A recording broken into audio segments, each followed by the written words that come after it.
Assalamualaikum warahmatullahi wabarakatuh. Waalaikumsalam. Salam sejahtera untuk kita semua.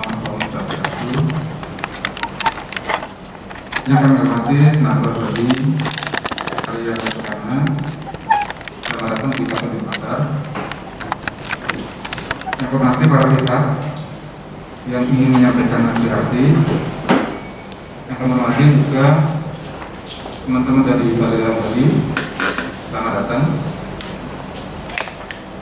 Terus kalian bahwa di atas waktu itu juga ada tim kami ya, ada Pak Hidayat, salah satu lelang yang selama ini sehari-hari di kantor memproses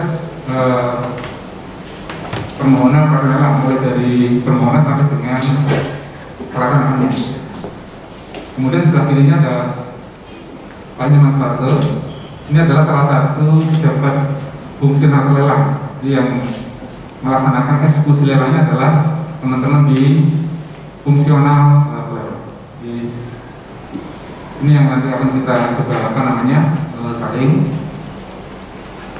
Bapak sekalian, berbagai sekali bahwa pada hari ini kita dapat berkumpul di sini untuk audiensi bersama terkait dengan adanya aspirasi masyarakat, dan kami juga sangat berterima kasih dengan Nahdlatul Bali karya bersama yang ketika ada aspirasi itu kemudian ingin audiensi, dan ini nanti akan kita diskusi bersama terkait apa dan bagaimana ketika terjadi pelaksanaan. Saya kira itu yang bisa kami sampaikan sebagai pengantar. Kurang lebihnya mohon maaf, dan waktu kami sampaikan kepada Nahdlatul Bali dan teman-teman dari yang mewakili masyarakat yang ingin menyampaikan aspirasi. Waktu kami.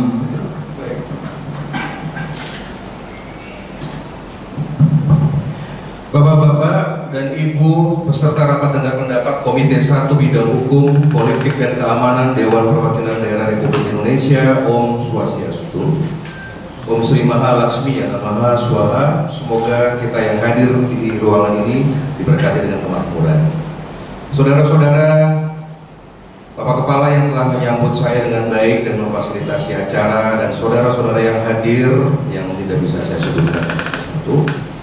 Pada pertemuan hari ini di masa sidang DPD RI di bulan Januari 2021 telah masuk agenda resmi di Komite 1 Bidang Hukum DPD di Senayan, Jakarta terkait dengan aspirasi yang datang dari warga Provinsi Bali terkait dengan diduga ada suatu tindakan yang menurut dari pelapor adalah ada sesuatu yang wan prestasi terkait dengan dari jaminan dan sebagainya yang sebentar lagi akan disampaikan.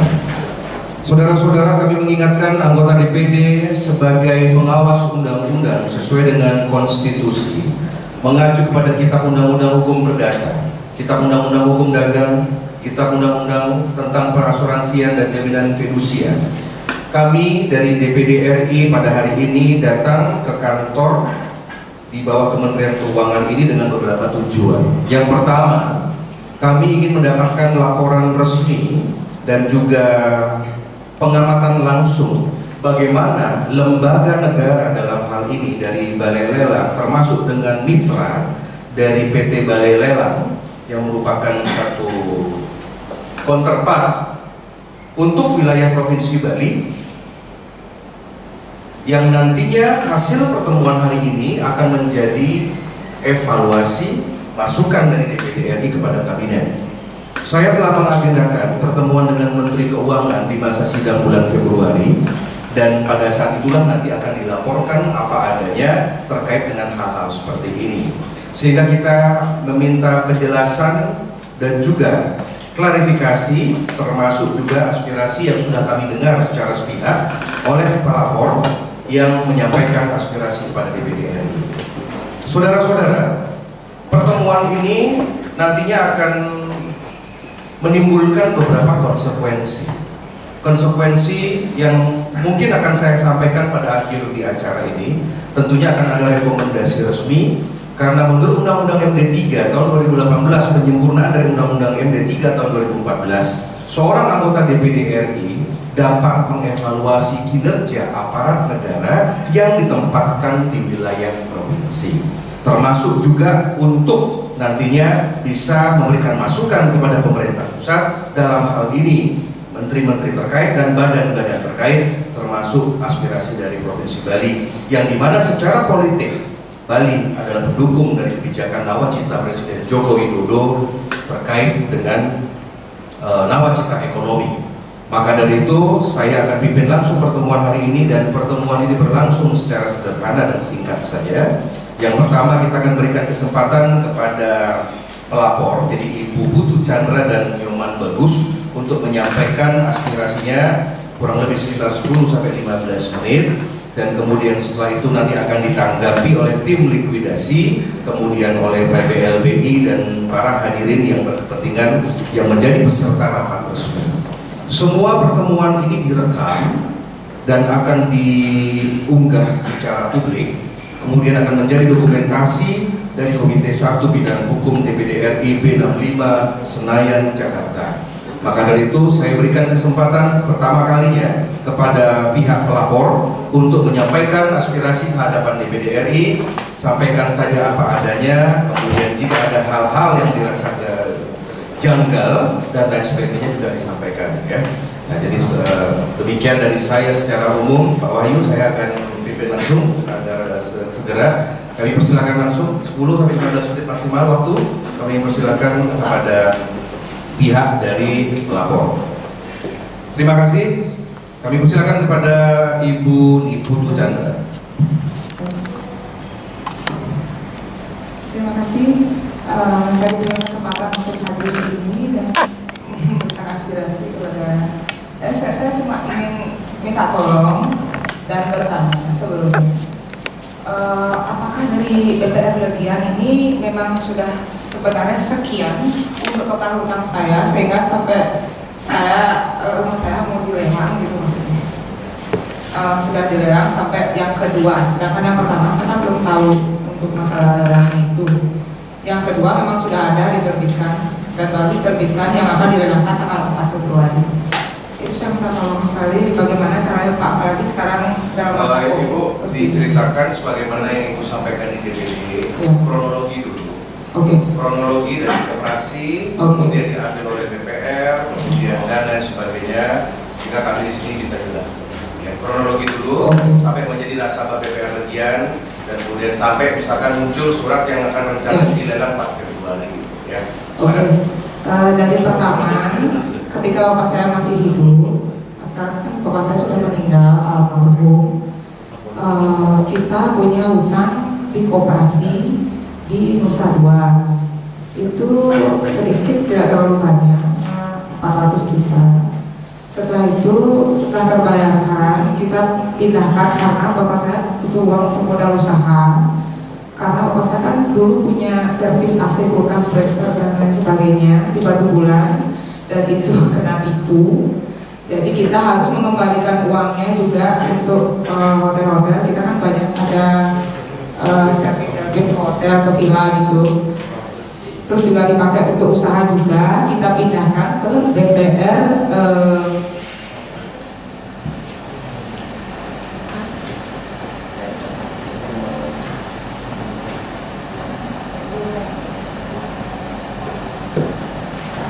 dari koperasi setiap pindah ke BPR Mambal dulu.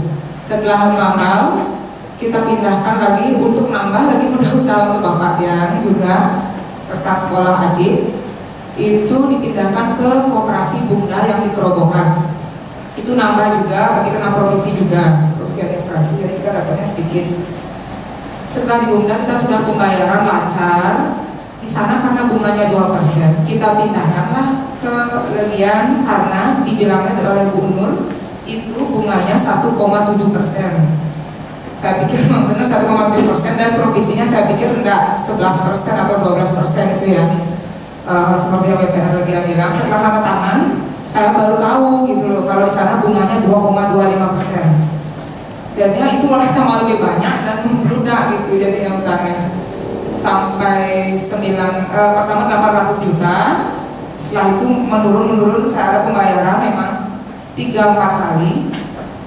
karena setelah itu 3 kali saya tidak bisa bayar, itu disarankan oleh BPR Legian bagaimana caranya. Saya minta, saya udah berapa kali bolak-balik ke Legian Pak untuk minta gimana caranya Pak, karena saya memindahin ke tempat lain itu saya sudah tidak bisa, karena kan namanya sudah di blacklist di mana-mana. Selain itu juga jaminannya tidak mencukupi untuk pinjaman itu, jaminan rumah bersertifikat rumah dan tanah itu tidak cukup, sedangkan dari bank lain itu hanya bisa memberikan 70% pinjaman aja, artinya dari keseluruhan dari harga nilai transaksi. Setelah itu, sedangkan sisa utang saya itu masih 900 juta, waktu itu 100 juta menurun jadi 800 sekian, dan disarankanlah saya oleh BPR Legian, gimana baiknya Pak, saya ada konsultasi juga dengan Pak Dwi kan waktu itu, gimana baiknya Pak, dengan Bu Nur itu sendiri juga, gimana kalau kita tambah hutangnya dulu, ya tambah lagi 100 juta, jadinya saya punya hutang 1M, tetap segitu ya, 1M. Tapi 100 juta itu sudah dibawa langsung ke potongan untuk biar bisa saya BI checkingnya lancar, biar bisa saya pindahin ke tempat lain. Tapi ternyata nggak bisa, dan sebelumnya itu juga saya udah dapat mindahin ke satu tempat yang di Batu Bulan, ada satu BPR itu dia udah bisa mindahin, dia bilang katanya sudah lagi 3 hari sudah cair uangnya, tapi dari Legian ada yang mengatakan ini sudah bermasalah ini, padahal BI checkingnya waktu itu kan sudah bagus, sudah saya tawangin itu 80 juta, kita dapat sisa sedikit, belum lagi dipotong provisi administrasi, kalau salah lagi 5 juta atau 7 juta saya dapat. Itu untuk saya tambahan. Ini juga berangkat waktu itu sebelumnya saya minjam di BPR Legian itu untuk berangkatnya adik saya ke Australia dan modal usaha. Dulu saya punya usaha Vira Catering, tapi sekarang sudah berubah menjadi Seluk Bali yang diingini oleh adik saya.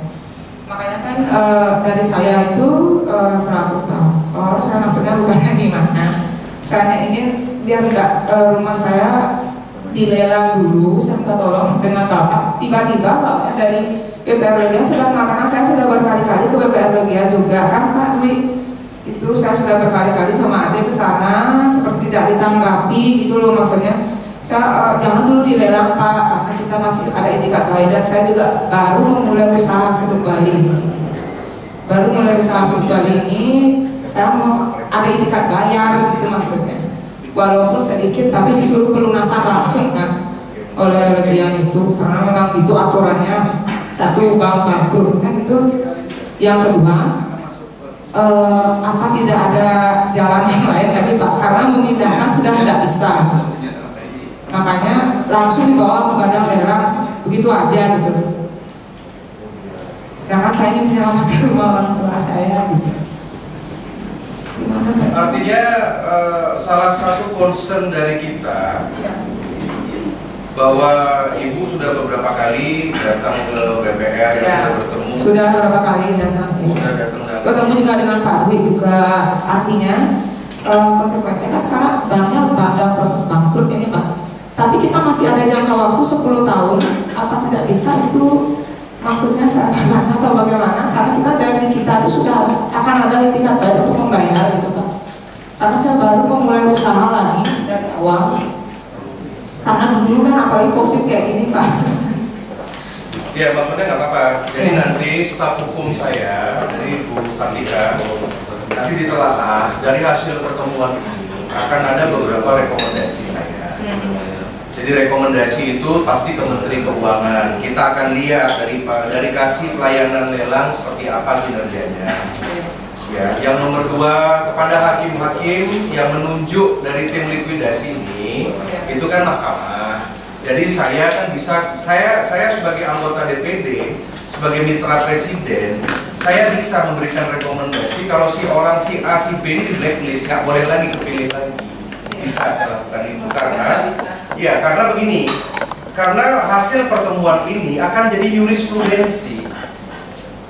4 Februari misalkan, kalau misalkan anggap Anda benar dilelang dan misalkan Pak Hidayat tidak bisa berbuat sesuatu, kemudian Pak Wahyu juga tidak bisa memberikan masukan dari tim likuidasi dan BLBI juga tidak bisa, nggak masalah.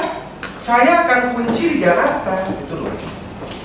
Karena begini, masyarakat ini harus tahu. Ini bukan puncak gunung es loh ya. Ini kan sudah petunjuk Tuhan. Sesuatu yang terjadi di Bali ini tidak ada sesuatu yang terjadi secara kebetulan. Artinya ada sesuatu yang memang harus ditangani dan atensi lebih. Presiden dan Ibu Menteri mungkin nggak ngerti, nggak paham, dalam artian tidak mendapatkan informasi detail. Inilah tugas DPD untuk menjembatani. Makanya sebenarnya Ibu melaporkan ke DPD ini sebenarnya sudah menjadikan, bagi kami dalam istilah hukum itu ada namanya jurisprudensi. Jurisprudensi sama seperti kemarin kasus Jiwasraya, kasus dengan yang namanya itu kasus Bumi Putra. Di Bali itu, Bali NTB itu ada 200.000 loh nasabah dengan potensi 5 triliun. Jiwasraya sudah dipenjara seumur hidup divonis. Ini kan urusan dari Komite 1 sebenarnya. Kan saya tinggal ngomong saja sama hakim, sama mahkamah. Dan saya dukung. Udah penjara aja seumur hidup. Termasuk ada yang namanya teori pembuktian terbalik kalau dalam hukum. Saya sebagai doktor politik, saya sampaikan ke Anda, itu ada yang namanya begitu. Pembuktian terbalik itu semua hartanya, sah, semua hartanya itu bakal nilai lebih kan diambil, dirampas oleh negara. Tinggal gampang hitungnya itu. Misalkan nih ada menteri dari kantor Kementerian Keuangan GKN nih, dapat gaji misalkan 40 juta per bulan. Tapi bisa bawa Alphard. Bisa punya villa di Bali. Padahal logika saja gajinya 40 dikali 12 cuma dapat 480. Tetapi kenapa bisa punya villa di Canggu 2M?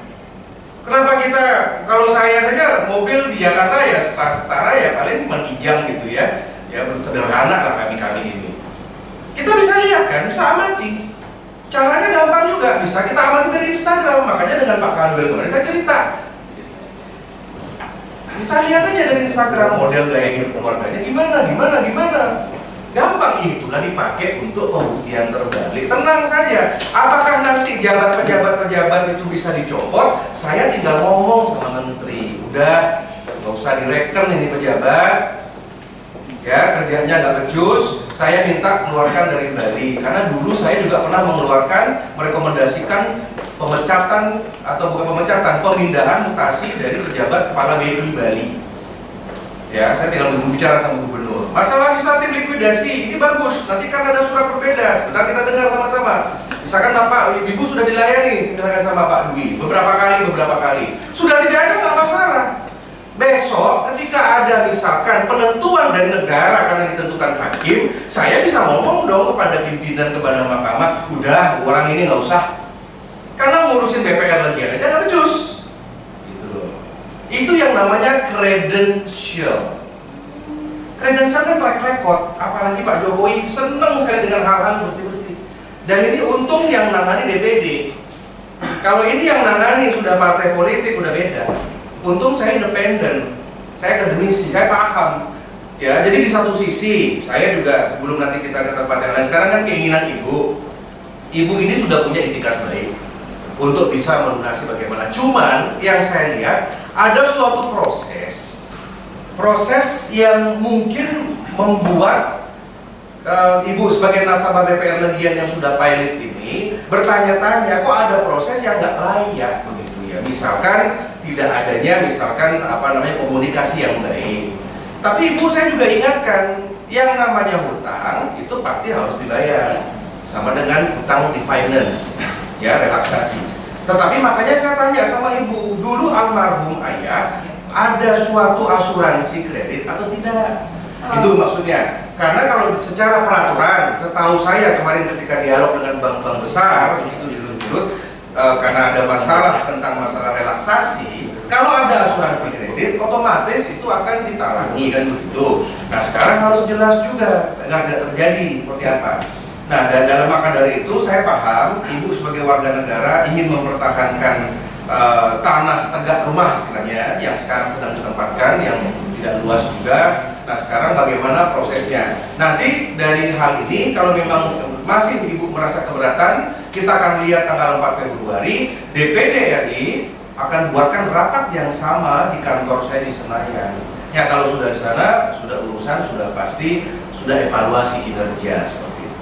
Ya, Jadi sekarang di underline, digarisbawahi bahwa apa, sampaikan apa sekarang yang ibu inginkan itu apa, itu dulu seperti itu ya. Dari kejadian ini apa yang diinginkan? Apakah ingin suatu proses yang transparan? Karena ibu kemarin mengatakan saya butuh data-data, saya butuh paper, saya butuh apapun tidak diberikan secara indikat. Itu sampaikan aja kepada kami. Nanti itu bisa menjadi bahan untuk mengevaluasi tim likuidasi dari BPR Bank INB. Silakan. Saya cuma ingin tahu Pak, kenapa bisa saya baca di suratnya itu 1,7 sekarang utang saya dari BPR Legian, gimana hitung-hitungannya itu maksudnya? Oke. Dengan bunga memang 2,25%, tapi sebelum tapi kita dapat juga bayar walaupun cuma 10 juta gitu. Terakhir ada memang kemarin. Utang itu berapa semua? 1,7 totalnya. Totalnya dulu utangnya berapa? 900. Setahu ibu pada saat BPR sebelum pilot ini berapa utangnya? Setahunnya setelah di total 1,1. Ya, terakhir saya dapat ke sana 1,1. Nanti saya akan minta pandangan terkait dengan masalah sudah pilot ini, apakah memang tetap bunga berjalan? Iya. Kan kurang lebih sampai 700 juta ya. Iya. Jadi nggak apa-apa. Jadi nanti kita bisa evaluasi. Ada lagi misalkan? Gimana solusinya supaya nggak dilelang dulu gitu maksudnya? Oke, baik ya, baik kita paham ya. Ya. Baik, sebentar kita akan dengar dulu Mbak Ara. Kemudian saya minta dari tim likuidasi dulu, nanti baru dari kantor pemerintah ya. Silakan dari tim likuidasi sampaikan, kemudian dari BLBI, kemudian mungkin dari Pak Kasih Pelayanan, nanti terakhir Pak Kepala. Silakan dari tim likuidasi untuk menyampaikan apa yang disampaikan. Silakan. Terima kasih Pak atas kesempatannya. Izinkan kami mengenalkan diri. Saya Kenji Mario, tim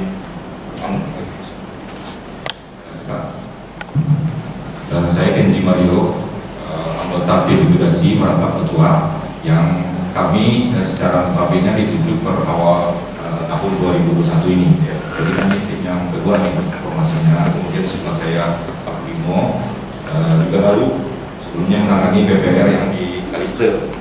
Kemudian di sebelah tenaga pendukung kita Pak Dwi yang lebih familiar dengan kondisi perbankan sebelumnya. Jadi kami ditunjuk berdasarkan keputusan Kepala Subdit LPS Lembaga Penjamin Simpanan, di mana secara kewenangan, tugas dan kewenangan berada pada Undang-Undang LPS Nomor 24 Tahun 2004. Salah satu tugas kami adalah melakukan penyelesaian aset, yang mana fungsi LPS ini adalah dalam melaksanakan fungsinya menjamin dana simpanan pihak ketiga yang ada di BPR Legian, di mana berupa tabungan deposito. Kemudian kami lebih ke pencairan aset. Dalam pencairan aset ini kita fokus terhadap kredit yang ada di sini yang akan kita cairkan dan akan kita kembalikan ke LPS terkait dengan nasabah debitur yang melakukan pengaduan ini. Kalau kita lihat dari rekod pembayaran terakhir, beliau melakukan pembayaran selama waktu bank masih sebelum cabut izin, yaitu Desember 2018. Kemudian setelah dicabut izin, dengan tim likuidasi melakukan pembayaran pada tanggal 27 Januari 2020 sebesar 10 juta ya, pernah ada di selama cabut izin. Itu dari data yang saya lihat. Sesudah itu. Ya, sesudah cabut izin, artinya gini, saya menganggap sesudah cabut izin sampai sekarang baru ada pembayaran sebesar 10 juta. Itu terakhir 27 Januari 2020. Kemudian dari dokumen yang ada, tim likuidasi sudah memberikan surat penikatan sesuai dengan ketentuan berlaku dan dengan kelengkapan dokumen administrasi yang ada sesuai dengan undang-undang hak tanggungan, maka tim likuidasi melaksanakan undang-undang hak tanggungan dengan bekerja sama dengan BLBI. Nah, itu yang dapat kami sampaikan Pak secara umum. Mungkin ada tambahan dari BLBI ya. Mohon izin Pak, kita serahkan ke BLBI. Ya, silakan.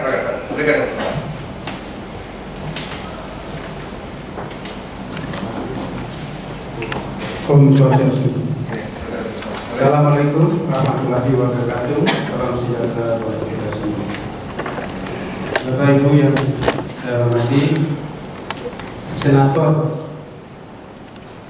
Perwakilan Daerah Republik Indonesia, Dewan Perwakilan Daerah Republik Indonesia yang saya banggakan. Jadi apa yang disampaikan tadi oleh tim likuidasi, Balai Lelang Bali ini dilahirkan oleh undang-undang dengan keputusan Menteri Keuangan yang tugas dan kewajibannya adalah menyelenggarakan jasa penjualan barang oleh pemilik melalui lelang. Itu tugas. Selanjutnya kenapa? Mungkin pertanyaan kenapa ini akan muncul banyak. Kenapa ini dilelang? Jelas sudah kreditnya macet. Kreditnya wan prestasi. Seperti diuraikan tadi, itu 2016 ya Pak? 2018. Sebelum BPR Legian izinnya dicabut sudah memang macet.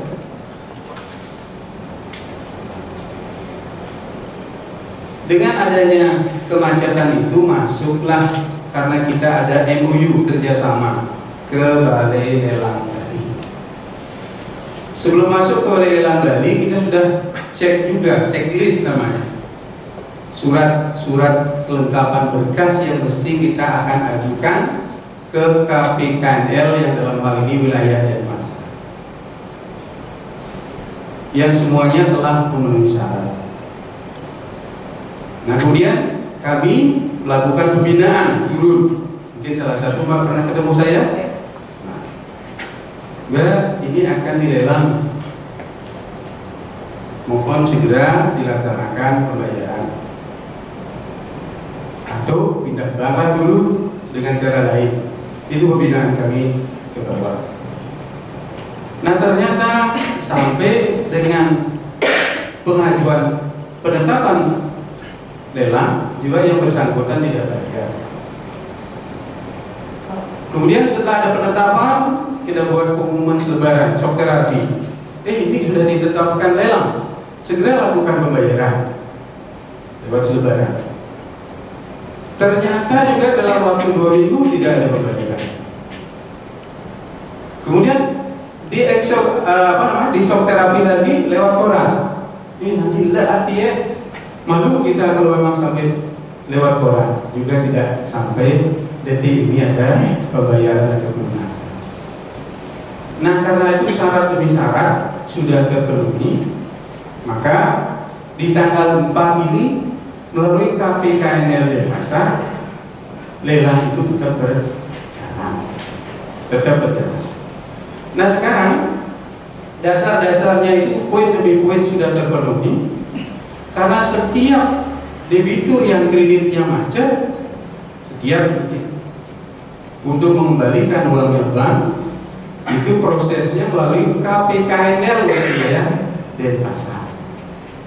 Nah dengan demikian Pak Senator yang saya muliakan, ini kita buat terang ya, supaya terang apa yang menjadi undang-undang daripada debitur, kemudian apa yang menjadi tugas tanggung jawab daripada tim likuidasi, karena diberikan batas waktu untuk penyelesaian kredit ini. Ada batas waktu. Kita pun diberikan SPK, surat perintah kerja itu ada batas waktu. Nah, dengan masing-masing ada batas waktu inilah kami sudah disampaikan juga oleh debitur, Pak tolong ditunda lelang, tolong ditunda lelang, tolong ditunda lelang. Ya, itu posisinya terpaksa kami ajukan karena memang sudah seperti itu ada. Nah demikian yang saya sampaikan singkat. Tadi pertanyaannya dari kredit 900 jadi 1,1 jadi 1,7 itu dari hitungan siapa?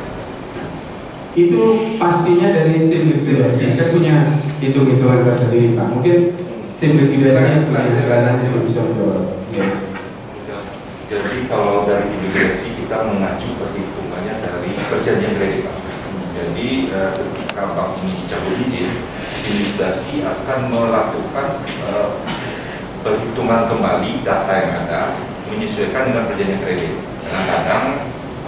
Kadang-kadang kalau hanya mengacu kepada sistem perbankan, kita khawatir nih ada human error. Yang kedua, dasarnya perhitungan kewajiban sampah juga kita minta kantor akuntan publik secara independen memeriksa nih perhitungan sudah betul apa enggak. Jadi tidak hanya dari HPS, tidak hanya dari imigrasi, bahkan kita minta pihak independen kantor akuntan publik untuk membuat perhitungan lagi dan dibuatkan semacam laporan. Ini loh aset realnya BPR Legian, termasuk aset kredit. Ya. Artinya perhitungan seandainya misalkan ini sudah dilelang, kemudian masih kurang dari nilai aset terhadap ini dari jumlah kredit yang tadi, artinya yang bersangkutan keluarga ini harus membayar sisanya atau bagaimana? Kalau masih ada kurang dari kode, jadi Mbak, untuk penilaian agunan pun atau jaminan kita menunjuk independen lagi ke JPP. Nah, selagi kita melakukan lelang sesuai dengan nilai yang tertera secara ketentuan imigrasi tidak salah. Kemudian terhadap sisa kewajiban kita tetap menyurati, namun mungkin proses hukum yang lainnya tidak begitu ini lah Pak, karena ini kan yang ada saat ini adalah pelaksanaan undang-undang tanggungan melalui bagiannya. Jadi apa benar baru Januari 2020 baru? Itu rakyatnya benar Pak, karena setelah itu saya disuruh melunasi secara langsung, kita kan tidak bisa melunasi secara langsung. Maaf sebelumnya, kalau untuk melunasi secara langsung saya cari uang sebanyak itu gimana Pak? Covid seperti ini gitu loh maksudnya. Adik saya sekarang sudah nggak berangkat lagi, dia kan nggak usah di rumah baru. Makanya saya vakum untuk pembayaran waktu itu. Memang belum ada pembayaran. Yang ingin kami tanyakan, apa mendapat rincian tidak dari angka 1? Saya cuma dikasih perincian berupa tulisan aja. Tidak ada. Total bunga, berapa pokoknya bunga dan tidak ada breakdown. Tidak ada, memang begitu sistemnya. Secara ini ya Pak, tim likuidasi akan menyurati melalui surat peringatan 1, 2, 3. Itu rinci Pak. Sudah pernah dikirim. Itu aja, hanya pokok. Ya, bunga dan total dan itu ditandatangani oleh imigrasi. Artinya secara tanggung jawabnya kita nih menimbulkan kewajiban di surat peringatan. Yang angka 1,7 itu pada surat berapa? Surat ketiga. Oh enggak. Kalau di dokumen yang ada surat sebentar, resmi terakhir ini mana Pak? Enggak, saya mau lihat dari sistem birokrasi. Sekitar 1,7 juta totalnya. Itu dilelang hanya 700 juta, 1 miliar saya bukan gitu Pak. Ya, artinya gini, yang tahapan ini tetap kita laksanakan. Karena kan memang secara kewajiban, saya lihat dari data yang ada itu, beliau ini kredit 24 Mei 2018 dengan nominal 900 juta ya. Iya. Pokoknya. Nah sekarang ada sisa pokoknya 890 juta, artinya hanya. Ya 890 juta. Artinya boleh dikatakan lebih kurang dari 2018 sampai 2021 ini cicilannya belum seperti ini lah. Hanya 10 juta. Jadi dalam artian di sini memang macet. Ditemukan bahwa macet ya. Ya, jauh sebelum pandemi. Jauh sebelum pandemi 2018. Karena sebelum pandemi memang enggak saya mau klarifikasi biar informasinya saya imbang. Sebelum pandemi 2019 2018 itu kredit 2018 memang belum ada pembayaran. Ada ya. Ada beberapa kali aja sih. Hanya beberapa kali. Beberapa kali. Iya. Setelah itu macet karena ibu sudah mulai jatuh sakit dan lain sebagainya. Dan itu disarankan sama dia untuk take over coba tempat oleh ibu. Tapi karena kita di mana-mana BCD-nya ini udah nggak bisa karena macet itu nggak bisa mindahin kemanapun. Biasanya bisa mindahin. Ada nggak sih? Saya mau lihat deh, ada nggak sih yang mention 1.7 itu ada nggak sih? Ada. Coba saya lihat coba. Nah ini saya lagi ngurusin kertas-kertas pelayanannya. Sambil jalan, apakah dari tim, saya ingin tahu aja, sambil nanti masyarakat mungkin yang menyaksikan biar paham. Untuk tim likuidasi ini memang solusinya hanya lelang, begitu. Dalam artian tidak ada. Itu tidak ada keringanan. Jadi memang tadi sudah disampaikan Pak, secara memang harus sudah dilelang. Kamu dengerin dia ngomong. secara ketentuan perundang-undangan kita memang ada keterbatasan waktu proses likuidasi. Jadi ini sudah masuk tahun kedua dan harusnya berakhir di Juni 2021 pelaksanaan tugas likuidasi. Memang di likuidasi secara kekeluargaan itu pasti akan menyampaikan ya coba pinjam ke tempat yang lain atau keluarga atau menjual sendiri ini aset segala macam pasti akan disampaikan. Tapi ketika ini tidak terlaksana, kita memang harus melaksanakan ini karena keterbatasan waktu. Beda dengan bank yang masih going concern, artinya mereka bisa melakukan restrukturisasi atau perpanjangan jangka waktu. Kalau kita memang jangka waktu kita diatur di undang-undang ini sampai Juni 2021. Jadi kita harus melaksanakan lelang semua. Artinya di lelang ini pun kita serahkan ke negara. Ini kan baru data general ya. Iya. 980. Kalau saya mau kalau seperti ini dari tembusan ini yang bersangkutan memang ada Pak? Enggak. Angka-angka ini memang tidak didapat di pihak Surat Pak. Ada kopinya? Hanya pokok, bunga dan total utang. Itu. Jadi kas langsung ini total utangnya 1,7. Ya iya, maksudnya gimana sih kalau memang sebelumnya sudah ada di koperasi, ngapain sih lagi out ini bunga cuma beda 1% itu kan buat repot gitu ya. Ini harus menjadi pendidikan masyarakat saya loh, jangan ribet kalau udah begini tuh. Kalau sudah nggak tahu ya ini kan udah di OJK kan sudah rekomendasi, sudah pilot, sudah ini sudah masuk ke ranah hukum. Cuman yang saya concern itu kok pindah gitu loh. It's not good gitu buat saya. Orang memang di mana-mana yang namanya jangankan di sini di tempat anak-anak kita aja sekolah di tempat satu lain itu pasti ada administrasi baru, kebijakan baru gitu loh. Kenapa nggak sih fokus gitu kalau sudah kalau di koperasi, mohon maaf deh ya kalau ibu ini butuh ya. Kalau seandainya ini di koperasi ya, saya lebih gampang loh untuk ngurus. Karena kan seorang anggota DPD ini kan nggak bisa intervensi hukum. Kan kita legislatif, trias politika itu kan eksekutif, legislatif, sama yudikatif. Saya ini legislasi, gitu. Kalau misalkan untuk intervensi agar ini bagaimana, ya silakan ibu bisa punya hak juga secara hukum untuk menggugat kan begitu. Secara politik saya juga bisa melakukan aksi politik begitu.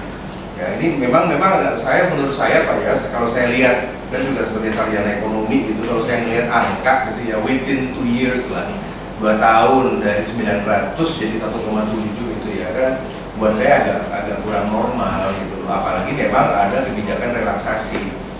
Nah di POJK kan akhirnya Maret 2021 kebijakan, karena kebetulan saya sedang mengusulkan ada produk perundang-undangan yang lebih di atas dari POJK. Memang Undang-Undang 1 2020 sudah mengakomodir, tapi tidak lengkap detail seperti itu.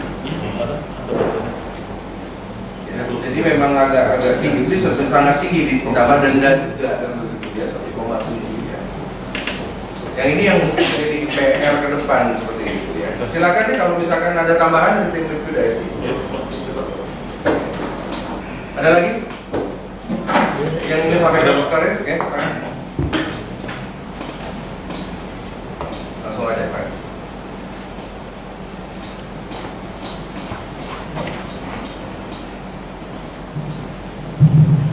Om Swastiastu. Perkenalkan, nama saya Imade Duartamo, yang mana saat ini saya dilibatkan dari tim pendukung proses likuidasi Bank Dalam Negeri Berlegian. Yang mana sebelumnya waktu Bank masih aktif, saya itu di PT Berlegian dengan jabatan koleksian, monitoring dan penyelesaian kredit bermasalah. Nah kebetulan atas kredit book Siviani, saya menangani ketika beliau one prestasi. Nah sebelum meninjak ke sana, saya perlu jelas dulu historical terhadap proses kredit beliau. Secara administratif sebagai penjaga kredit, beliau menangankan kredit di bulan Mei 2018. Dari Mei 2018 ada memang beberapa kali bayar dan beliau termasuk kredit debitur yang one prestasi. Atas kondisi debitur yang one prestasi, kami selaku kreditur bagaimana mengupayakan biar hubungan antara kreditur dan debitur berjalan baik. dan atas kondisi debitur, maka bulan November ada kesepakatan antara kreditor dan debitur. Bank melakukan restrukturisasi kredit. Itu upaya dan niatan baik dari kreditor memberikan kesempatan kepada debitur, karena kondisi debitur pada saat itu memang one prestasi. Setelah November 2018 debitur one prestasi lagi. Waktu itu etikat baik kami memberi kesempatan, karena memang betul debitur berkali-kali datang ke kantor untuk menyampaikan kondisinya. Apakah kondisi debitur ini yang notabene akan mempengaruhi NPL bank itu, kami harus didiamkan. Tidak kita ambil langkah satu proses untuk berusaha. Sedangkan mengacu pada undang-undang hak tanggungan menyebutkan kami bekerja berdasarkan undang-undang tanggungan, karena agunan yang dijaminkan di bank itu sudah kita pasangkan tanggungan. Makanya waktu itu memang kami belum tetap kasih kesempatan. Nah, pada akhir sampai saat ini ada pertanyaan. Ketika bank tadi disebut bangkrut, nah kami sih menyebutnya bank ini dilikuidasi. Kalau bangkrut terlalu ekstrem bagi kami, karena bangkrut itu kan case-nya beda dengan bank yang dicabut izin, misalnya ada case beda juga. Atas kondisi bank yang sudah dilikuidasi, kami sudah menyampaikan juga secara lisan, secara tertulis, bukti otentik ada, bahwa ketika bank dilikuidasi tugasnya adalah pencairan aset. Kami sarankan debitur untuk melakukan pelunasan, karena itu perintah. Karena bank dalam likuidasi ada batasan waktu. Waktu itu debitur datang memang ke kantor, mohon, cuman batasan waktu kami tidak bisa kami memberi kesempatan berlama-lama.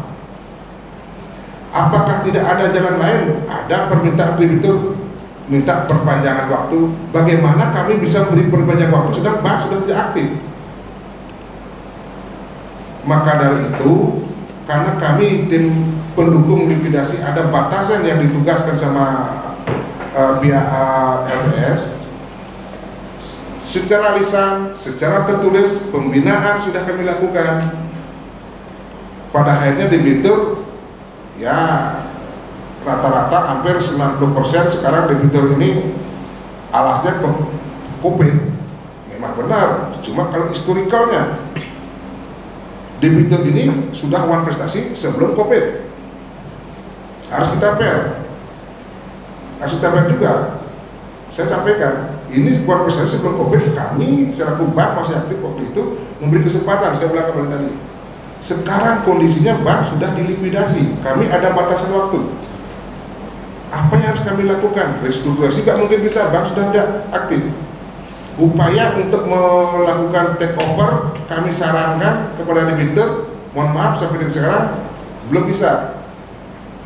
Kami waktu itu menyarankan untuk penyelesaian ini jangan sampai dieksekusi, silakan ibu cari pinjaman di tempat lain, baik itu take over, baik itu menjual aset lain mungkin. Intinya pada saat bank sudah dilikuidasi, debitur harus melunasi, namanya likuidasi pak, pencairan aset. Tidak mungkin ada restrukturisasi karena bank sudah mati. Itulah tugas dan fungsi kami selaku tim pendukung terhadap proses likuidasi ini. Nah, akadnya ada pertanyaan tadi, lagi kembali saya, apakah tidak ada jalan lain dari penjelasan tadi yang namanya bank sudah dalam likuidasi, ya kami mencairkan aset itu. Tidak ada jalan lain lagi kecuali bank ini dihidupkan kembali. Dan cerita mungkin itu, tak tahu saya. Nah itu perlu kita tambahkan. Kembali lagi saya katakan, historical terhadap kredit ini sebelum pandemi debitur sudah one prestasi.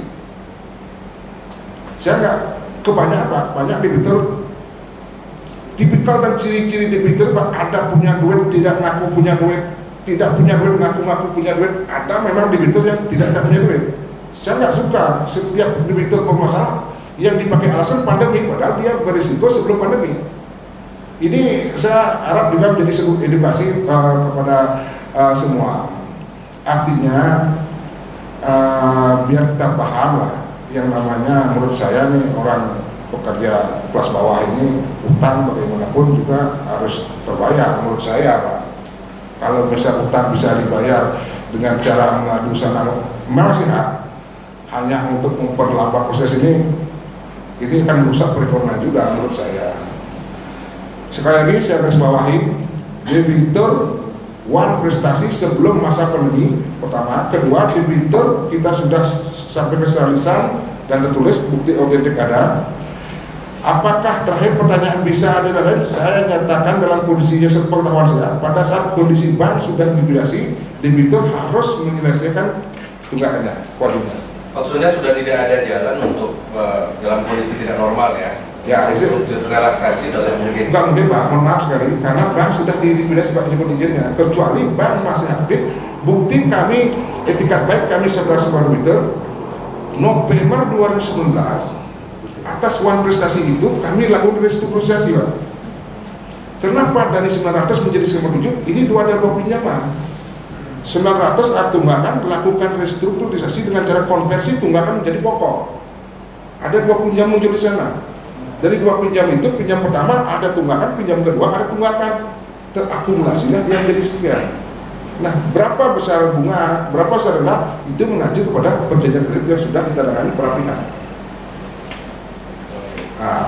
Nah, terakhir kalau nanti sudah dilelang, agar clear aja dulu, ini juga jadi wawasan untuk kita. Kalau sudah dilelang, nilai aset itu agunan itu tidak memenuhi dari utang, artinya masih ada tanggungan. Nah, apa yang dilakukan? Nah, atas pertanyaan apabila sebelum saya jawab sampai nanti untuk persatu kami sudah likuidasi. Nah, adapun kaitan kami melelang eksekusi hak tanggungan terhadap jaminan debitur, pertama mengacu pada nilai appraisal yang dinilai sama appraisal independen. Kami tidak semerta-merta mengajukan nilai debitur sembarangan. Ada dasar hukumnya, appraisal independen. Apabila nilai jual itu kurang dari kewajiban yang harus dibayar, apakah debitur mempunyai tanggung lagi? Nah, untuk itu kembali kepada saya sebagai tim pendukung kebijakan dan ke undang-undang LPS itu Pak. Nah, nanti bisa dijelaskan sama Pak Tim Publikasi. Ya.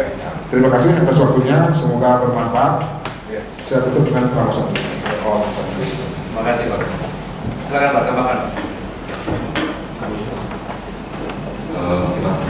Terhadap pelaksanaan lelang di mana nilai penjualan tahunan itu lebih rendah dari kewajiban, maka kita akan menutupi seluruhnya. Kemudian terhadap sisa, memang kita akan bersurat ke nasabah untuk meminta penyelesaian, tapi itu lebih ke secara pendekatan tidak secara jalur hukum lah. Karena kan secara jalur hukumnya kita sudah laksanakan ini eksekusi tanggungan secara kekeluargaan. Konsekuensinya adalah ketika itu belum selesai, maka si nasabah masih terdaftar dalam slipnya OJK sebagai nasabah yang belum salah dengan sisa kewajiban tadi. Itu aja Pak. Ya, jadi jangan dikira sekarang secara persuasif. Ya betul, secara kekeluargaan, secara persuasif. Karena secara langkah hukumnya sudah selesai nih yang kita pakai. Jadi memang secara pelaporan di OJK sisa kewajiban ini akan melekat ke nasabah yang memang cukup memberatkan karena nanti terdaftar terus Pak. Ya.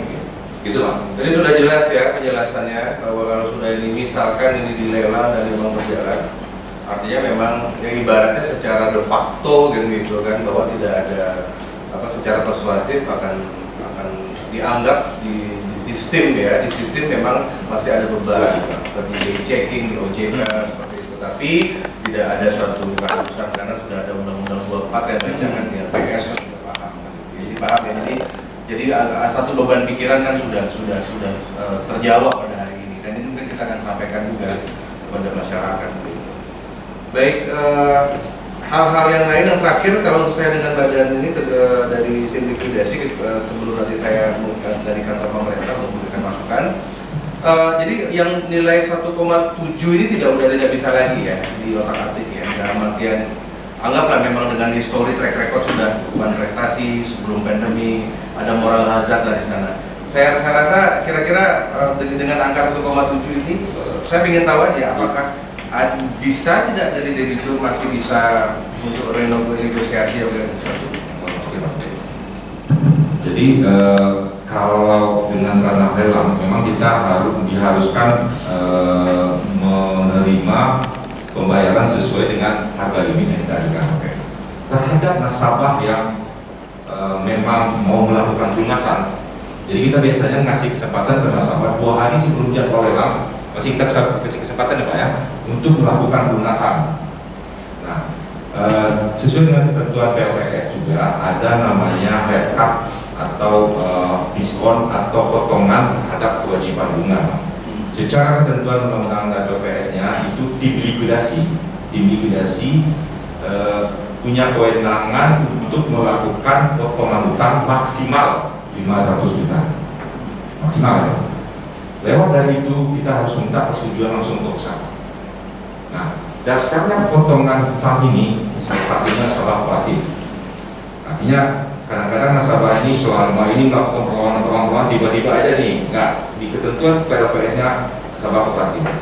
Kita melihat kooperatif tidak kooperatif seseorang itu dari pembayaran. Kadang-kadang ada nasabah ya alhamdulillah kamu ini selesai bayar, udah 2 tahun dia selesai bayar terus gitu. Tapi ada nasabah yang dia nyicil walaupun cicilannya ini jauh dari angsuran yang sudah sepakat di sebelumnya, tapi kita menganggap ini nasabah kooperatif dan ada etikat baik. Jadi etikat baik itu diiringi dengan pembayaran. Kalau hanya datang kami menganggap itu belum ini. Walaupun mungkin cicilan bulanan 10 juta, dia datang nyicil 1 juta, 2 juta, 1 juta. Kita anggap nasabah itu kooperatif. Kelompoknya nasabah kemampuannya tidak ada, tapi kooperatif. Itu sekian. Baik, sudah semakin clear ya, dalam artian ya nanti kita akan simpulkan.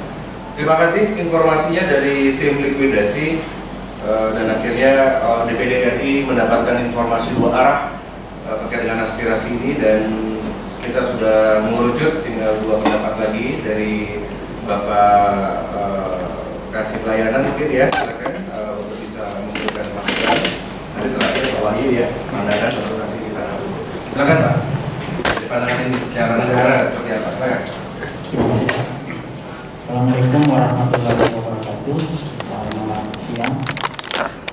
Yang terhormat anggota Komite 1 Bidang Hukum DPD RI mewakili 65 Provinsi Bali, Bapak Arya Pratama yang kami hormati, Bapak Kepala KPKNL serta Bapak Ibu yang hadir di ruangan ini. Di sesi kami ini Pak, kami hanya akan menjelaskan terkait dengan alur pelaksanaan lelang. Jadi pelaksanaan lelang ini adalah pelaksanaan lelang eksekusi pasal 6 Undang-Undang Harta Benda yang diajukan oleh tim likuidasi BPR Legian dalam likuidasi melalui surat permohonan lelangnya nomor 1073 tanggal 6 November 2020 yang kami terima pada tanggal 11 Desember 2020. Sesuai ketentuan, permohonan lelang yang diterima akan dilakukan pemeriksaan terhadap berkas-berkas permohonannya. Yang diperiksa adalah persyaratan umum dan persyaratan khusus untuk melihat apakah permohonan lelang ini memenuhi ketentuan legal formal baik subjek dan objek lelang. Dari hasil pemeriksaan yang dilaksanakan oleh pejabat lelang, diketahui bahwa permohonan lelang telah lengkap secara administrasi dan telah memenuhi legalitas formal. Sehingga berdasarkan atas hal tersebut, maka pada tanggal 14 Desember 2020 dikeluarkanlah surat penetapan jadwal lelang nomor S3986 dan dijadwalkan lelang pada hari Kamis tanggal 4 Februari 2021. Sesuai ketentuan pasal 13 PMK 27 tahun 2016, Kepala KPKNL itu tidak boleh, tidak boleh menolak permohonan lelang yang diajukan kepadanya sepanjang persyaratan dokumen sudah lengkap dan telah memenuhi legalitas formal subjek dan objek lelang. Ini amanah di dalam ketentuan. Jadi posisi kami di KPKNL Denpasar adalah tidak boleh menolak sepanjang memenuhi persyaratan. Terus yang kedua, sesuai ketentuan di pasal 27 juga di peraturan yang sama, itu Peraturan Menteri Keuangan nomor 27 tahun 2016 tentang petunjuk pelaksanaan lelang. juga diatur bahwa pelaksanaan lelang dapat dibatalkan sepanjang ada permintaan dari pihak penjual. Tentu dalam kasus ini ada permintaan dari tim likuidasi atau berdasarkan penetapan atau putusan dari lembaga peradilan. Jadi posisi kami di KPKN Denpasar, sepanjang tidak ada surat permohonan dari pemohon lelang, dalam hal ini tim likuidasi, atau tidak ada penetapan atau putusan lembaga peradilan, maka jadwal lelang tanggal 4 Februari 2021 tetap dilaksanakan. Mungkin singkatnya seperti itu, Pak. Terima kasih. Assalamualaikum warahmatullahi wabarakatuh. Ya, karena dari pihak kantor pemerintah kan cuma melaksanakan undang-undang, tapi kan memang tim teknis ada di bawah. Jadi juga harus memahami ya dari masyarakat. Saya paham opsi SOP yang ada.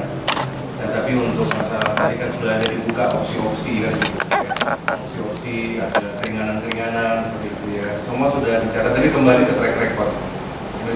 Nanti kita akan simpulkan dari informasi dari Balai Lelang dan juga dari tim likuidasi yang tadi sudah disampaikan kepada DPD.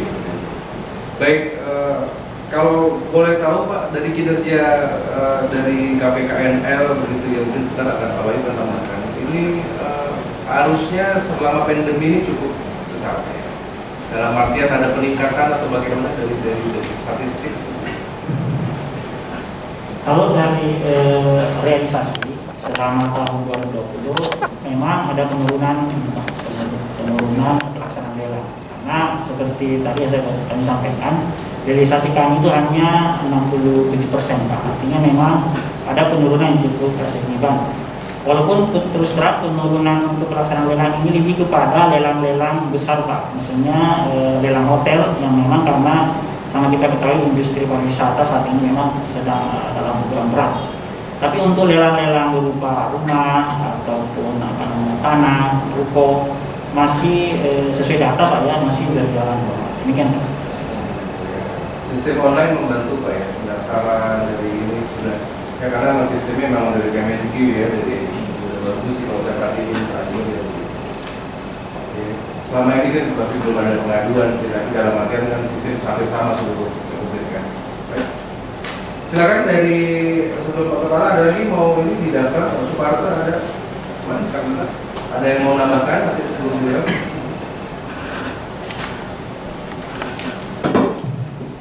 Ya, silakan.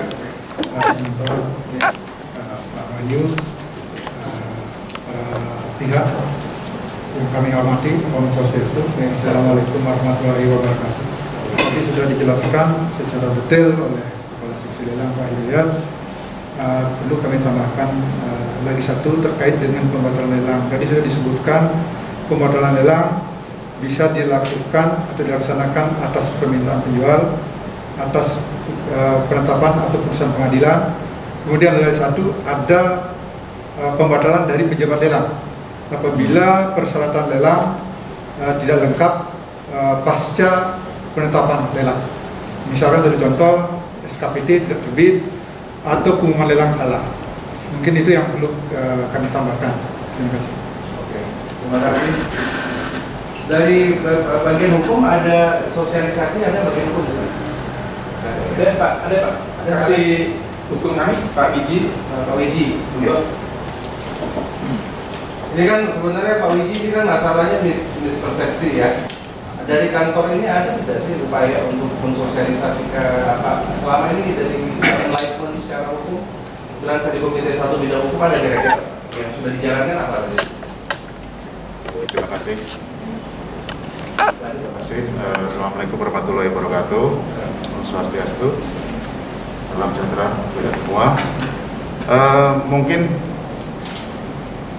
kalau untuk tadi masalah yang disingkat tentang masalah edukasi sama ini, kita mungkin lebih banyak kepada internal dan juga kita melakukan penanganan pada perkara di pengadilan. Jadi ketika ada gugatan dan juga termasuk ketika ada pelapor atau yang melapor pada kita jika ada yang mengaku-ngaku sebagai kita kata lelang, kan tidak sedikit ya. Jadi yang kita kalau melakukan penipuan lelang itu banyak tahun 2017 itu paling maraknya ya. Jadi sudah beberapa sudah ditangkap juga, sudah berhasil kita bersama dengan kantor pusat juga, dan terungkap juga. Secara aktifnya untuk kita di sini adalah melalui edukasinya, kita ada channel-channel pada media sosial. Kita ada Instagram, kita juga ada channel YouTube. YouTube kita adalah Humas KPK Denpasar, dan juga ada di media Facebook. Karena sejauh ini KPK tidak hanya pada ranah lelang saja. Jadi tugas pokok kita kan juga melingkupi ada yang penilaian aset, kita juga manajemen dengan pengelolaan kekayaan negara, dan juga ada pengurusan piutang. Jadi mungkin media sosial kita tidak fokus banget pada lelang saja, kita ada semua ranah itu, dari pengelolaan aset kekayaan negara, penilaian, pengurusan piutang negara juga, dan juga sampai dengan lelang juga. Lelang kita sudah, untuk yang kita approach kepada masyarakat langsung, kita sudah pernah melaksanakan acara lelang kita besar-besaran di sini, kita bikin terbuka, lelang terbuka, kita edukasi, kita kasih leaflet. Kita bahkan mengundang wartawan dari koran untuk kita bikin liput ke koran-koran juga. Kalau melihat pada masalah yang tadi yang di sini disampaikan pada dari tim likuidasi dan juga dari debitur dan juga dari ada bayaran sebagai gitu, tetap intinya adalah di situ adalah masalah prestasi. Jadi kalau saya mau menyampaikan ini adalah di sini bahwa sebenarnya langkah yang dilakukan oleh tim likuidasi, kalau menurut secara hukum ya, ini secara hukumnya sudah benar kalau saya. Dan juga yang perlu digarisbawahi adalah sebenarnya tim likuidasi ini malah menurut saya malah udah baik banget ya.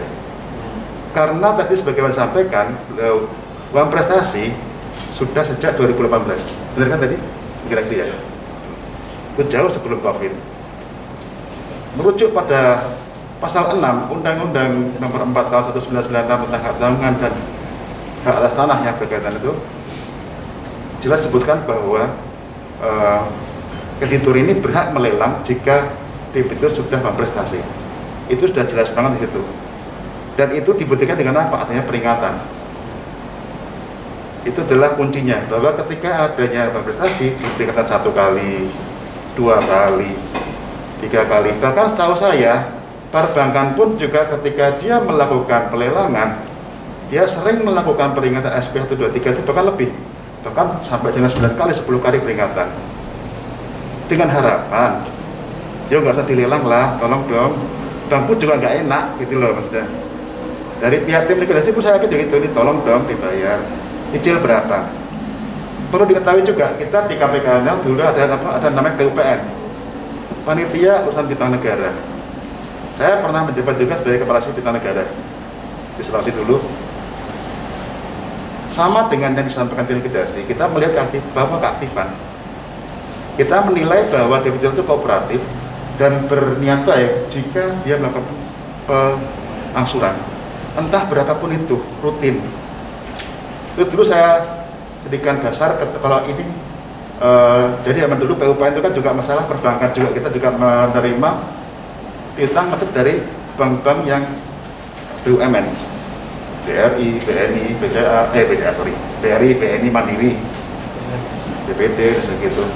Nah, ketika di kita pun, saya sebagai kasih piutang, debitur mana ini yang tidak kooperatif, debitur mana yang perlu dibantu, itu kita juga melihat dari pointer ketika dia untuk melakukan keaktifan. Kalau dia nggak pernah aktif, tiba-tiba cuma komplain doang. Sedangkan negara juga di sini notabene adalah ngurus piutang. Harus saja perputaran, harus saja dimasukkan, harus saja dilaporkan, harus saja kejelasan ini tidak lanjut bagaimana. Jadi pointernya di sini, kreditur itu pun jadi butuh bukti bahwa debitur ini bertingkat baik dengan dia mengangsur. Kalau dia nggak mampu ya kita nanti bagaimana caranya bisa bantu.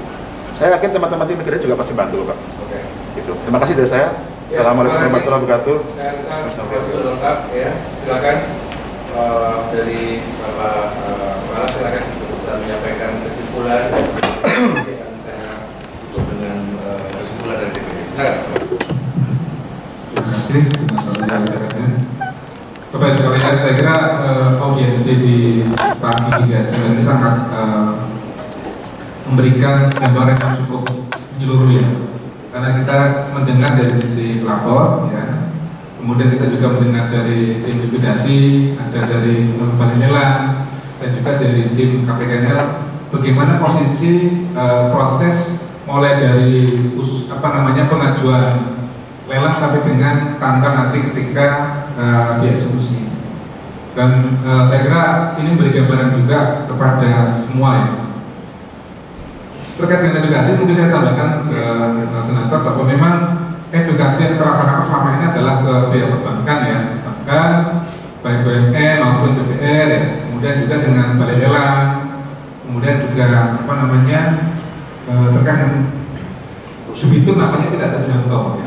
Debitur menjadi ranahnya dari para pihak ya, khususnya dari perbankan untuk mengedukasi nasabahnya. Jadi memang bagaimana ini berjalan seperti saya disampaikan dari Pak Uji ya, kasih hukum kami bahwa sebenarnya edukasi itu selalu ada ya. Bahkan kita juga pernah ada bikin edukasi secara besar-besaran di Renon ya, tapi juga itu maksud kami adalah menyebarluaskan informasi ini kepada masyarakat ya. Tapi saya memahami bahwa kegiatan itu juga tidak semuanya bisa menjangkau ya, menjangkau seluruh lapisan masyarakat khususnya para nasabahnya. Dan kemudian saya sampaikan tadi posisi kami di KPKN, saya kira sebenarnya untuk Bu Gani ya, tadi Pak Tidak sudah sampaikan terkait dengan sebenarnya masih ada opsi solusi ya. Prinsip kami di KPKN adalah lelang bisa dibakar. Pertama adalah jika memang ada surat pembatalan, tentunya pihak tim juga akan mereview kembali ya, ini pembatalan apa. Biasanya yang kami terima terkait dengan pembatalan dari pihak perbankan adalah karena adanya perjanjian baru, prestra, silakan ya. Kami tidak masuk ke ranahnya tim likuidasi atau ranah perbankan. Dan jelas ketika kami menerima surat pembatalan, artinya apa? Ada penyelesaian di internal mereka. Kami nggak masalah. Jadi kami posisinya adalah posisi sebagai pelaksana undang-undang untuk mengeksekusi. Jadi memang kalau ada pembatalan dari permohonan dari para pihak pemohon, kami akan batalkan. Demikian juga nanti jika ada penetapan di pengadilan pun kami batalkan. Jadi opsi-opsi itu sebenarnya. Ada juga tadi kabar dari Pak Nyoman ya, bahwa kadang-kadang teman-teman perbankan juga ketika dalam tanda petik lalai ya, mengurus SKPT ya. SKPT kan wajib sebelum pelaksanaannya harus terbit ya. Itu juga kalau nggak terbit terpaksa kami juga harus batalkan. Jadi saya kira ini informasi cukup menyeluruh, cukup gamblang untuk teman-teman dari tim likuidasi, untuk Ibu juga selaku yang mewakili debitur ya. Mudah-mudahan ini dapat bercerah untuk kita semua bagaimana kita nanti merespon kondisi-kondisi terkait dengan lelang eksekusi yang akan. Saya kira itu dari kami. Saya akhiri, wassalamualaikum warahmatullahi wabarakatuh. Bapak-bapak dan Ibu, tadi kita sudah mendengar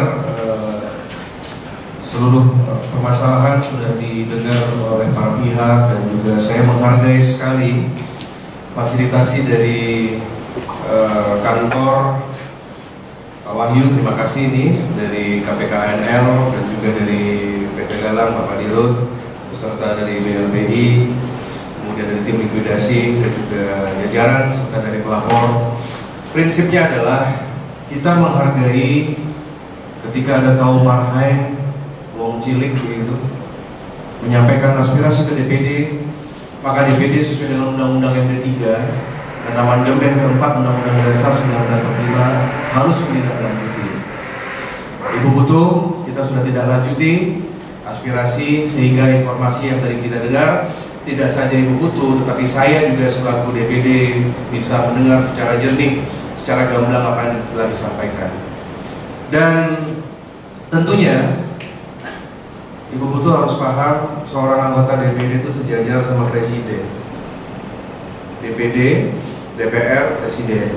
Menteri itu di bawah kita secara undang-undang dasar.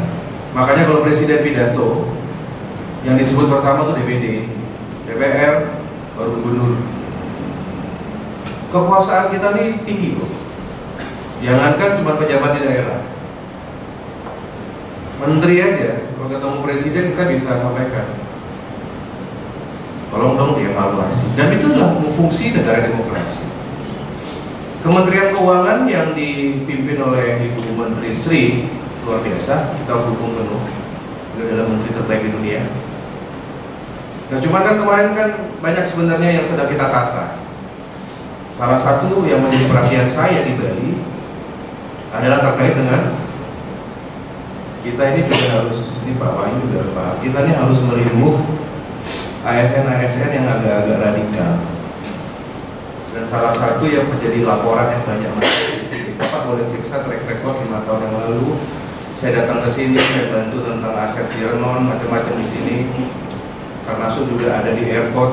Ya, sekarang Tuhan yang Maha Kuasa, Sang Yang Widi memberikan suatu gering agung kepada Bali.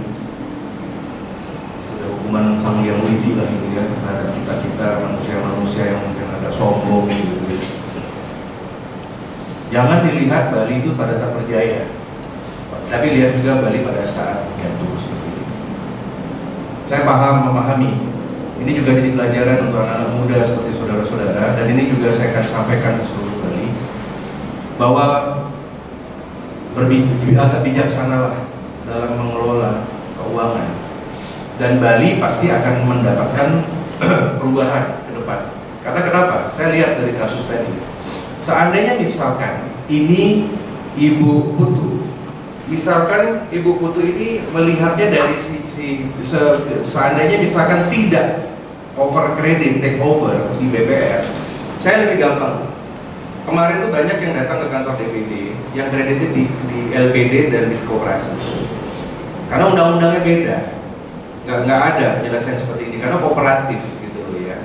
Lihat saja kebijakan Bapak Presiden ketika ada pandemi yang diselamatkan pertama UMKM. Tahun ini kita dukung, makanya kemarin seperti OJK melaporkan 8 triliun target kur kita. Kita ini dari Senayan menjaga ini biar angkanya tetap di atas 7 triliun. BPD target lebih di atas 120%. Makanya kita pantengin semua nih, sindikasi Bank Merah Putih ini, BUMN ini kita pantengin bener. Nah maka dari itu ini jadikan pelajaran ya.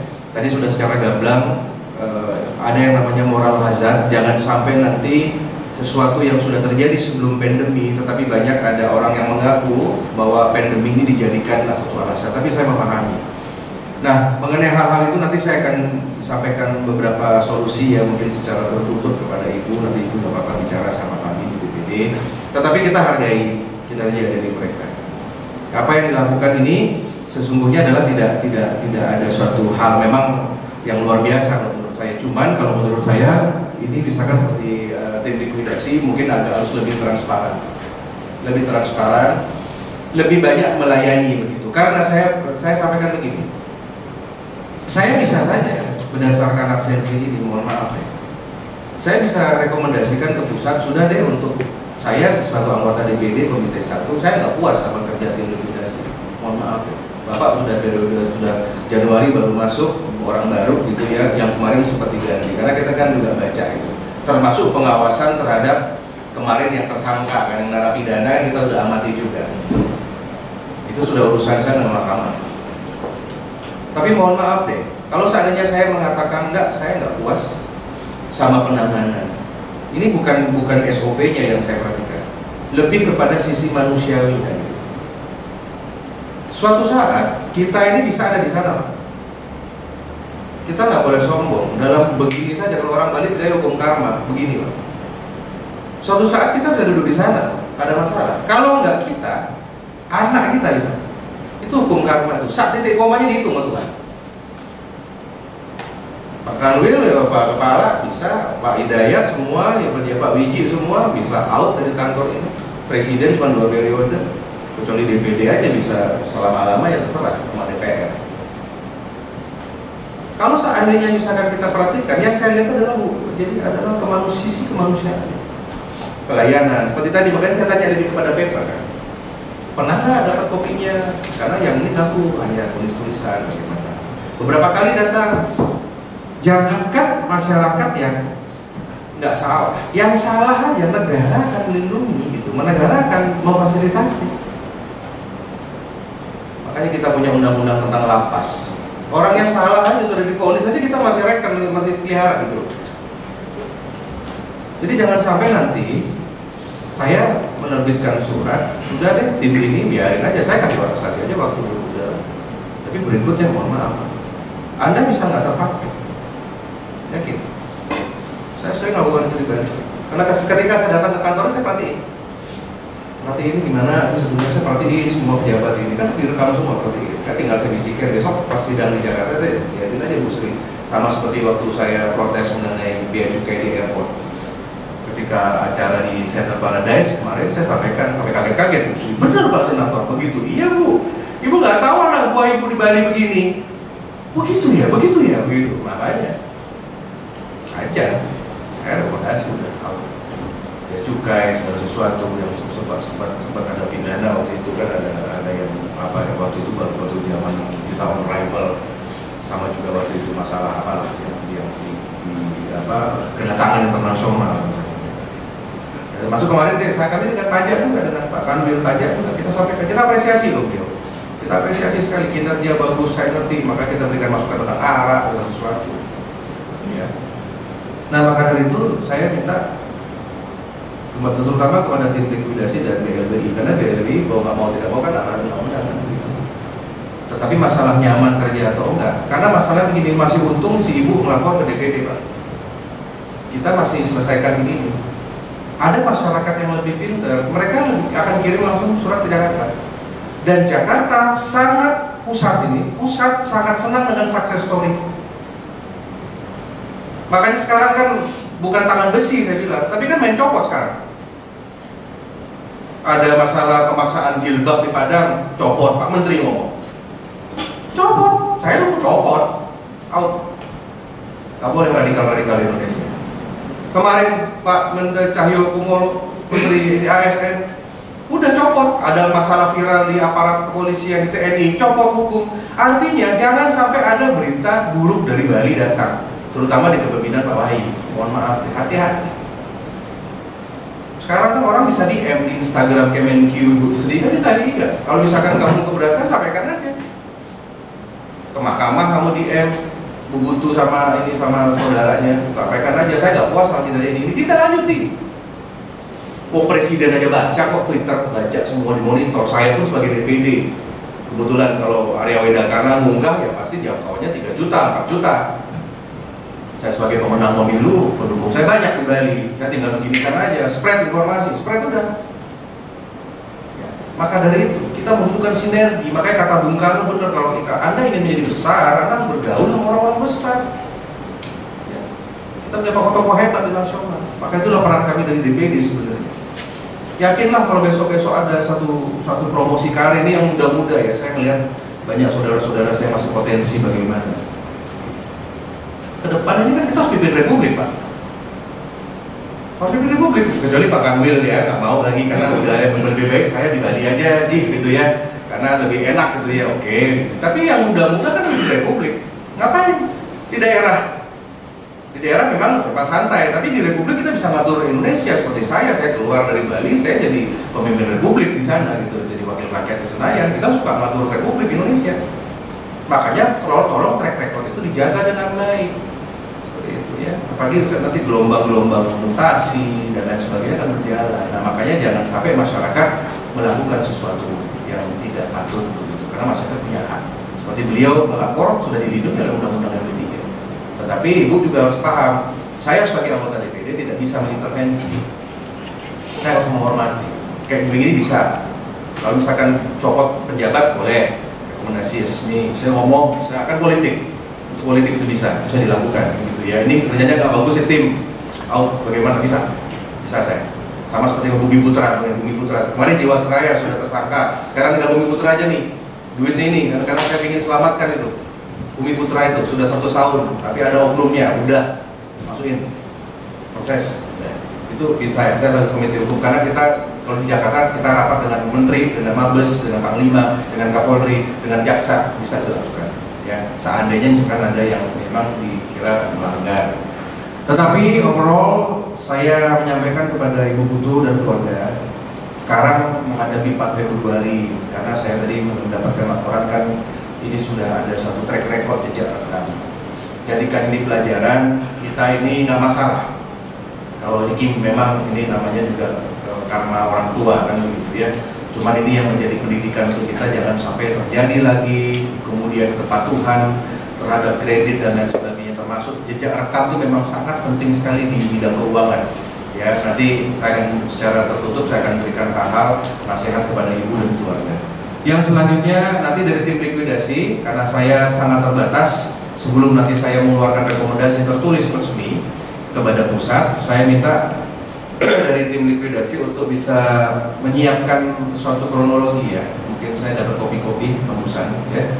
Dari hasil rapat ini, saya dikirimkan nanti ke alamat saya di Jakarta, di Senayan. Nanti terkait dengan case ini, berdasarkan hasil dari RDP pada hari ini, nanti akan ada argumentasi seimbang. Kan karena sekarang di meja saya kan baru data dari sepihak saja, begitu ya. Saya butuh data dari tim likuidasi, jadi seimbang kan begitu ya. Karena sebelum kami mengeluarkan rekomendasi tentu harus ada suatu database yang seimbang dan tidak berat sebelah.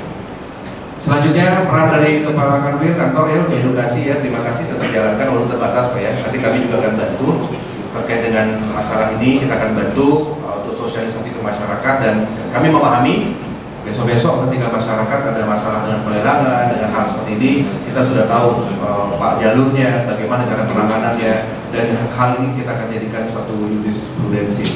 Intinya adalah jangan gaduh. Saya tidak mau Bali gaduh. Karena kalau saya rapat di Jakarta yang ditanya 3 sama menteri sama presiden itu 3. Pertama, gimana Aceh? Gimana Bali? Gimana Papua? 3 ini udah. Makanya kalau saya rapat-rapat senang, sayang gitu. Ya, oh Bali udah 92% kita menang Jokowi. Apapun diminta sama Bali dikasih sekarang. Saya kemarin minta jalan tol dan pasar Jemberana, confirm. Kita kemarin sama Menteri Perhubungan pelabuhan, confirm. Pelabuhan Sanur tuh kita kawal untuk rapatkan. Saya buat pelra dikasih dermaga yang besar di Benoa, sekarang sedang dibangun. Bali itu minta apa kasih? Karena kekuatan politik Marhen Soekarno ini loh. Makanya bapak-bapak di sini kalau mau naik karir, karena saya rasa pemerintahan saat ini kuat sekali. Pemerintahan Pak Jokowi ini kuat sekali. The ruling party ini kuat bener loh. Ini bisa bertahan 20 tahun di pemerintahan. Makanya baca arah apa angin. Jangan ke kiri, jangan ke kanan, ke tengah-tengah aja Pancasila. Saya sampaikan ke Kanwil, you ingin jadi promosi. Pas pidato ngomong tentang Soekarno.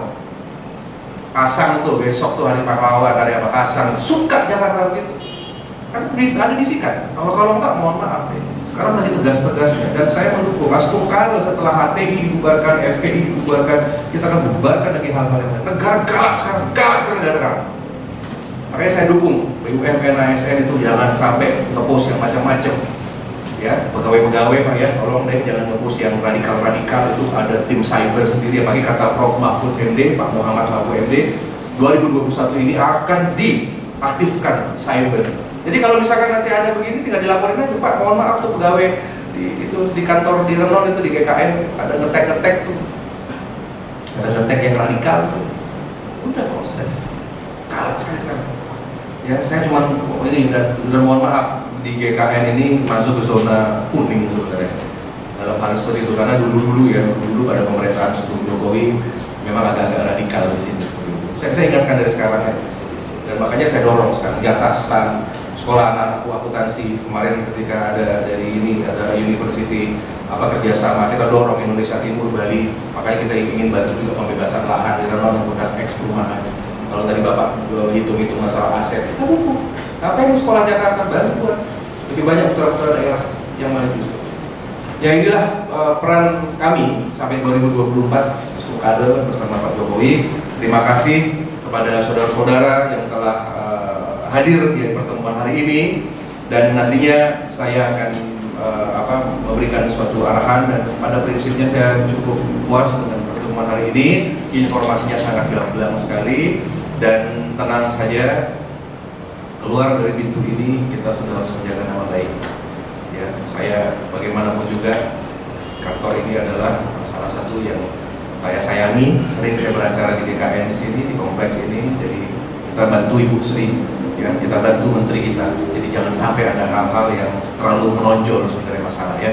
Tapi Pak Bayu saya puas ya, terima kasih ya, saya lihat bahwa berjalan dan peserta juga sudah baik dan akhirnya agak berjalan seperti itu ya. Ini yang membuat saya akan menjadi laporan baik Pak untuk pusat ya. Mohon pertahankan semua kinerja, sama-sama kita membantu. Mari kita beramal karena sebaik-baiknya manusia adalah orang yang bermanfaat untuk sesamanya. Saya ingat seperti itu ya. Jadi itulah yang membuat kita semangat untuk melayani masyarakat. Terima kasih Matur Suksma Rahajeng kepada Sematon Sinamian yang hadir di sini. Om Santi Santi. Terima kasih.